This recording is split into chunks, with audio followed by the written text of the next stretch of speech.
Hey guys, it's माधुरी और मेरे channel पे आपका फिर से स्वागत है। सो इस चैनल पे हम बात करते हैं आर्ट और आर्ट से रिलेटेड हर तरह की जानकारी। आज मैं आपसे कुछ बहुत ही एसेंशियल जानकारी शेयर करने वाली हूँ। मैं आपको बताने वाली हूँ कि हम जब भी आर्ट की शुरुआत करते हैं, हम ड्राइंग की शुरुआत करते हैं, तो हमें कौन कौन सी बेसिक चीज़ें लगती हैं अपनी ड्राइंग शुरू करने के लिए। और साथ ही साथ मैं इस चीज़ का बहुत ध्यान रखूँगी कि वो आपके लिए बहुत अफोर्डेबल हो और बहुत ज़्यादा कॉस्टली ना पड़े आपको, और आपको ईज़िली वो अवेलेबल भी हो जाए आपके नियर बाई स्टोर से, स्टेशनरी स्टोर से, या फिर ऑनलाइन भी आप उन्हें आराम से परचेज़ कर सकते हैं। शुरू करें, लेट्स गो। हम जब भी ड्राइंग करना स्टार्ट करते हैं तो हमें किन चीज़ों की ज़रूरत पड़ती है। हम नॉर्मल पेंसिल इस तरह की ले सकते हैं। ये नॉर्मल पेंसिल्स हम ले सकते हैं, इनसे हम अपनी ड्राइंग की शुरुआत कर सकते हैं। इस तरह की पेंसिल की ज़रूरत कैनवस बोर्ड पे जब हम काम करते हैं, जब ईज़ल में कैनवस लगा के हम काम करते हैं, तो हमें पेंसिल को इससे शार्प करने की ज़रूरत पड़ती है। हम इस तरह की पेंसिल से ले सकते हैं।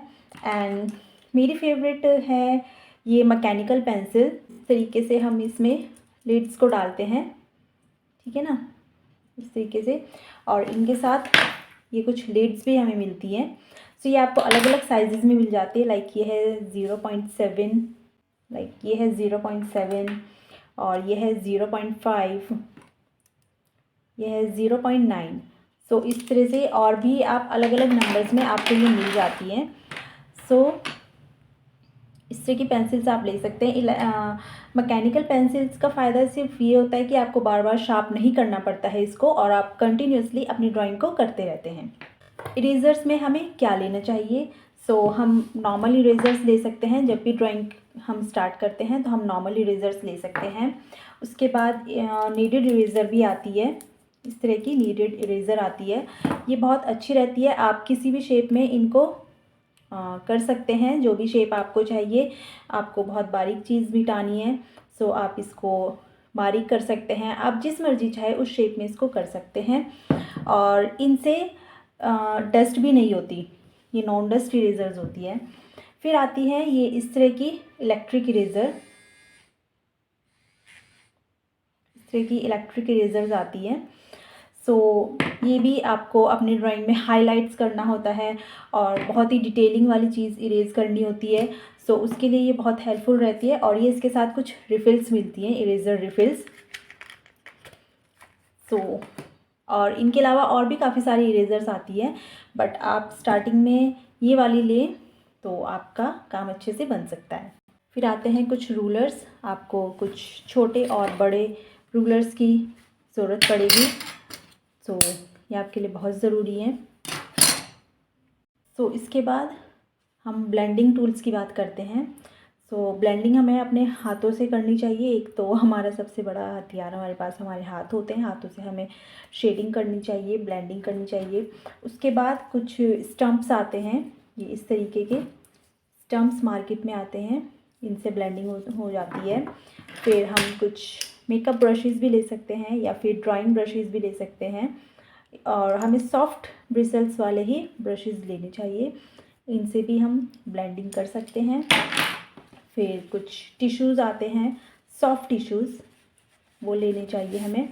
एंड कॉटन पैड्स भी, उससे भी हम ब्लेंडिंग कर सकते हैं।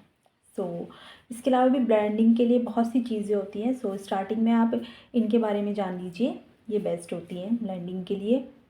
फिर कुछ चारकोल पेंसिल्स आती हैं, लाइक ये अप्सरा की चारकोल पेंसिल आती है, एंड कैमलिन की चारकोल पेंसिल आती हैं।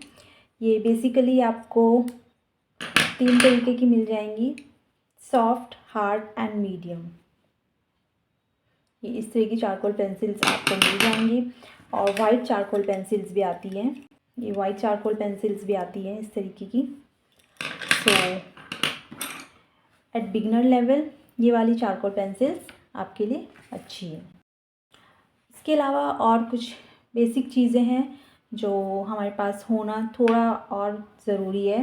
लाइक मेरे पास ये इस तरह का ब्लेड है, मुझे अपनी पेंसिल को इस तरह से शार्प करना होता है, मैं इस ब्लेड का यूज़ करती हूँ। एंड छोटे बच्चों को मैं स्ट्रिक्टली मना करूँगी इस तरह के ब्लेड्स यूज़ करना। अगर आपको इस तरह से अपनी पेंसिल को शार्प करना है सो आप अपने पेरेंट्स से शार्प कराएं, खुद से ना करें। और इसके अलावा शार्पनर्स तो आपको पता ही है, शार्पनर तो ज़रूरी है ही, हम ड्राइंग का काम कर रहे हैं तो। और बाकी ये वाइट पेंसिल, वाइट पेन, इसकी आपको ज़रूरत पड़ती है। कोई चीज़ें हाईलाइट करनी है आपको, हेयर्स करने हैं आपको, आईज़ थोड़ी हाईलाइट करनी है, तो वाइट पेन की आपको उसमें ज़रूरत पड़ती है। सो आई थिंक इसके अलावा और बहुत सारी चीज़ों का आपको ज़रूरत नहीं है स्टार्टिंग में अपनी ड्राइंग स्टार्ट करने के लिए, ये इनफ रहेगा आपके लिए।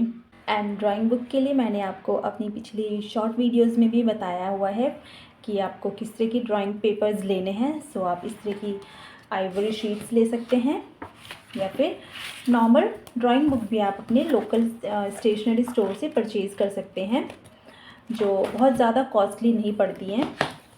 आप ये सब लेके अपनी ड्राइंग प्रैक्टिस स्टार्ट कर सकते हैं। या फिर आप स्टार्टिंग में जो A4 साइज शीट्स आती हैं, आप वो भी लेके आ सकते हैं और अपनी ड्राइंग की शुरुआत कर सकते हैं। सो आपको मेरी आज की जानकारी कैसी लगी, प्लीज़ मुझे कमेंट सेक्शन में ज़रूर बताइएगा। और आगे मैं आपके लिए बहुत अच्छी पोर्ट्रेट्स वगैरह की ट्यूटोरियल्स लेके आने वाली हूँ। सो जो मैंने आपको बेसिक चीज़ें बताई है, मेक श्योर कि आप वो सब अपने पास रख लें, ताकि जब मैं आपके सामने ट्यूटोरियल्स लेके आऊँ तो आप मेरे साथ बनाना शुरू कर सकें। ओके, सो आज के लिए इतना ही, मिलते हैं नेक्स्ट वीडियो में। तब तक के लिए take care and bye bye.